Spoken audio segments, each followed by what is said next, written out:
तो अखंड भारत की आवाज़ हरियाणा के हलचल में आप लोगों का स्वागत है। और अभी मैं दो नहरों के बीच में असंध चौकी के पास जो शिवपुरी धाम है, जो शमशान घाट है, यहाँ पर अभी हम आए हुए हैं। और यहाँ पर सूरज पहलवान जो पानीपत के समाज सेवी हैं, बहुत बड़े नाम हैं, पूरा शहर यहाँ पर आया हुआ है। आप सीधी तस्वीरें आप देख सकते हैं। पल पल की अपडेट्स के लिए मनीष कुमार।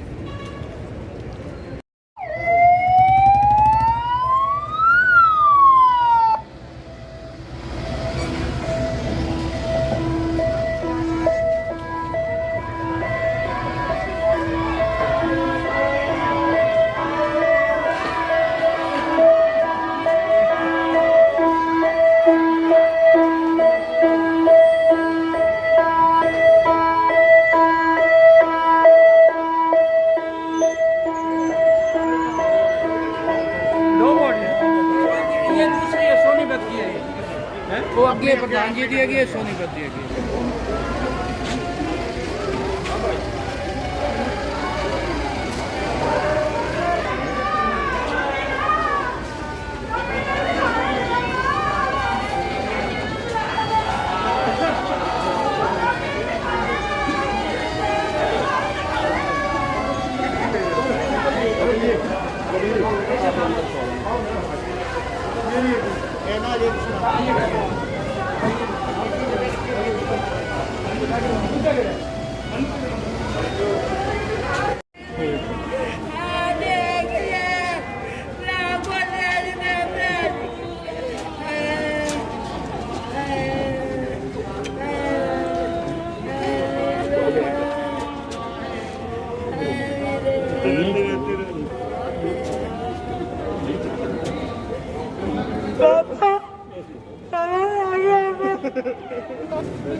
तो यार भाई साहब मुँह पे करो भाई, पता नहीं मेरी बात सुनो। इधर आ बेटा, अरे मेरे मानने का निकलता इधर आओ। मानते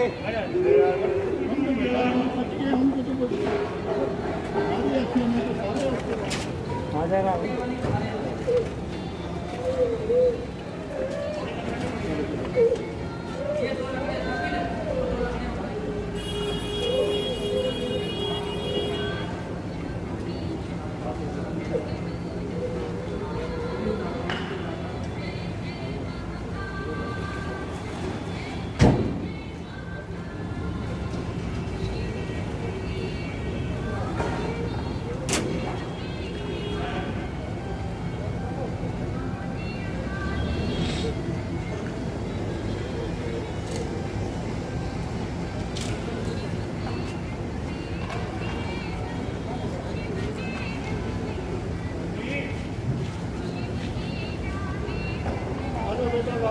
चलो जी चलो, आओ राजा, आओ तो बुला बेटा, आओ चलो आओ आओ।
Dio, Dio, Dio, Dio,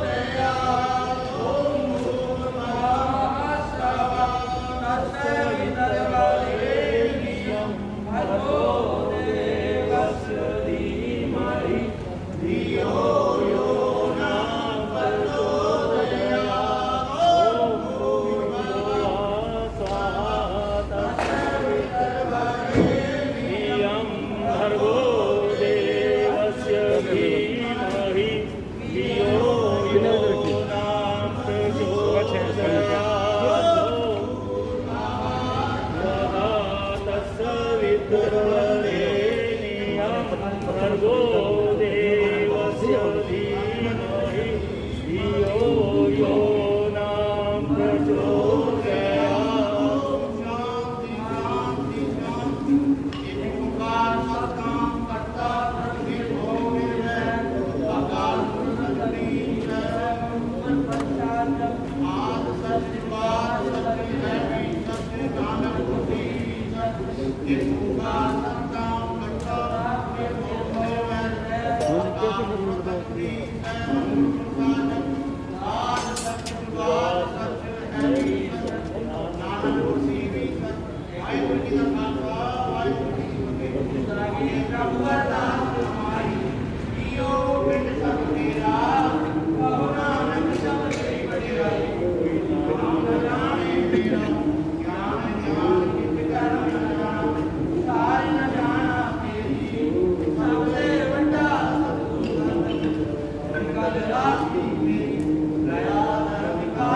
प्रभु चरणों में जान डाले।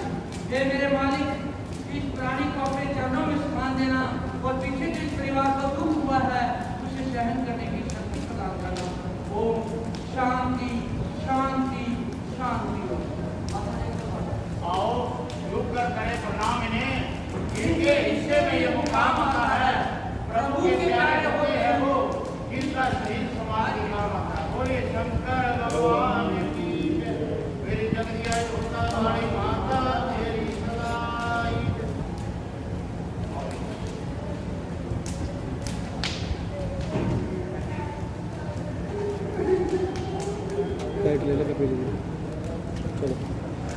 पानीपत के लिए बड़े ही दुख की घटना है ये। समाज सेवी हमारे श्री सूरज पहलवान जी, समाज में जिनका अपना रुतबा था, जहाँ भी कहीं इन्हें किसी को भी ज़रूरत पड़ती थी, समाज में इनको एक ही आवाज़ आती थी तो तुरंत उसके लिए हाजिर होते थे। सभी संस्थाओं की हमारे श्री सूरज पहलवान जी रीढ़ की हड्डी थी, जो आज प्रभु चरणों में चले गए हैं। ये समझो कि सभी संस्थाओं की रीढ़ की हड्डी टूट गई। हमारे लिए बड़ी ही दुख की बात है। कुछ दिन पहले हमारी इनसे वार्तालाप हुई। जनसेवा दल के प्रधान के लिए हमने प्रार्थना की थी, इन्होंने स्वीकार भी किया था, मगर उस परमपिता परमात्मा को ये भी मंजूर नहीं था। और आज आप देख रहे हैं शहर के कितने संस्थाएं के सब लोग यहाँ पहुँचे हैं। मैं पुनः आप सभी से विनती करता हूँ, इस जाने वाली आत्मा के लिए सभी प्रभु नाम का सिमरन करेंगे। देखो जो श्वासों की रूपी पूंजी जो इन्हें मिली थी, आज वो श्वास पूरे हो चुके थे। कोई ना कोई कारण तो बनना ही होता है। जब ये कोरोना महामारी हमारे देश में आई थी तो इन्होंने बढ़ चढ़ के सेवा, इन्होंने जितनी सेवा की उसका हम बखान नहीं कर सकते। ये तो कोरोना महामारी का समय, उससे पहले भी जो ये सेवाएं करते थे हम उन्हें नमन करते हैं। और कोरोना महामारी के समय आपने देखा कि सारा दिन ये एम्बुलेंस में बैठकर जहाँ भी कोई ज़रूरत जिस चीज़ की हो, कच्चा राशन, बना हुआ राशन और भी जो जिसको जो ज़रूरत हो, ये अपनी तरफ से तो वहाँ वितरित करते ही करते थे। मगर दूसरी संस्थाओं को भी जहाँ भी इनकी ज़रूरत होती थी, इनको आवाज़ लगाते थे तो इनका एक ही जवाब होता था कि तैयार है सामान, आप आइए, जहाँ कहते हो वहाँ पहुँचा देते। गुलाटी जी, अब तक आपकी संस्था ने, जन सेवा दल ने कितने अंतिम संस्कार किए हैं कोरोना के आज तक के? वैसे तो 215 संस्कार कर चुकी है जन सेवा दल की हमारी टीम। प्रशासन के अनुसार 180 बनते हैं, जिसमें 30-35 लोग ऐसे हैं जैसे कोई सोनीपत का है, जैसे अभी आप देख रहे हैं सोनीपत की डेड बॉडी है, तो ये सोनीपत में काउंटिंग होती है। मगर संस्कार कोई मान लो हिसार का है या सफ़ीदों का है, वो यहाँ अगर एडमिट होता है, वो यहाँ संस्कार कराता आता है तो हम उसका संस्कार हम करते हैं, मगर प्रशासन उसे अपनी काउंटिंग में नहीं लाता। प्रशासन की काउंटिंग 180 है और हमारी जन सेवा दल की 215। तो लोगों को क्या मैसेज है, क्योंकि कोरोना की महामारी बहुत तेज़ी से बढ़ रही है, लोग अवॉइड मतलब ध्यान नहीं दे रहे हैं मास्क की तरफ, सोशल डिस्टेंसिंग की तरफ, और ये महामारी इस चीज़ में और तेज़ी से बढ़ती जा रही है। पिछले वर्ष देखते थे अगर कहीं 2-3 केस भी निकल जाते थे तो लोग एकदम से गलियां सील हो जाती थी, लोग घबरा जाते थे। आज 200, 250 केस निकल रहे हैं, आप देख रहे हैं, लोगों को परवाह नहीं है। जब तक हम लोग अवेयर नहीं होंगे, सावधान नहीं होंगे, ये कोरोना का चक्र नहीं टूट पाएगा। इसमें प्रशासन की भी कहीं ना कहीं कमी नज़र आ रही है। जैसे पहले जो हमें दिखता था, प्रशासन सख्ती से पेश आता था, लोगों को समझाता था, और ये चालान काटने होते थे, चालान भी काटता था, तो वो बिल्कुल लोग बाग समझते हुए थे। अब प्रशासन भी कुछ ढीला है। तो उसके लिए हम तो खुद ये कहते हैं, हमें अपने आप ही समझना पड़ेगा। जब तक हम नहीं समझेंगे, जैसे कोई अगर घर में कोई बीमार भी हो जाता है तो हम अपने आप उसके डॉक्टर बन जाते हैं। कहने का मतलब ये है गुलाटी जी, मतलब प्रशासन के ऊपर ना रह के अपने ऊपर निर्भर रहें। अपने ऊपर निर्भर रहिए, तभी आप बचा पाएंगे अपने आप को। तो मल्होत्रा साहब, आप क्या कहना चाहेंगे कि जिस प्रकार हम तो ये कहेंगे जी, पानीपत की असली रीढ़ की हड्डी तो सूरज पहलवान जी थे। हम तो उनको दिल से सलूट करते हैं कि उन्होंने लॉकडाउन के टाइम में इतनी सेवा करी कि हम उनको आवाज़ मारते थे तो अपनी कहते थे हमारे को सेवा बताओ क्या चाहिए, कच्चा राशन चाहिए, पक्का राशन चाहिए, सब हर चीज़ मिलती थी। तो ये कोरोना महामारी के अंदर जो इनकी आज स्वर्ग सिधार गए हैं, तो हम उनके लिए भी प्रभु से विनती करते हैं, प्रार्थना करते हैं। धन्यवाद।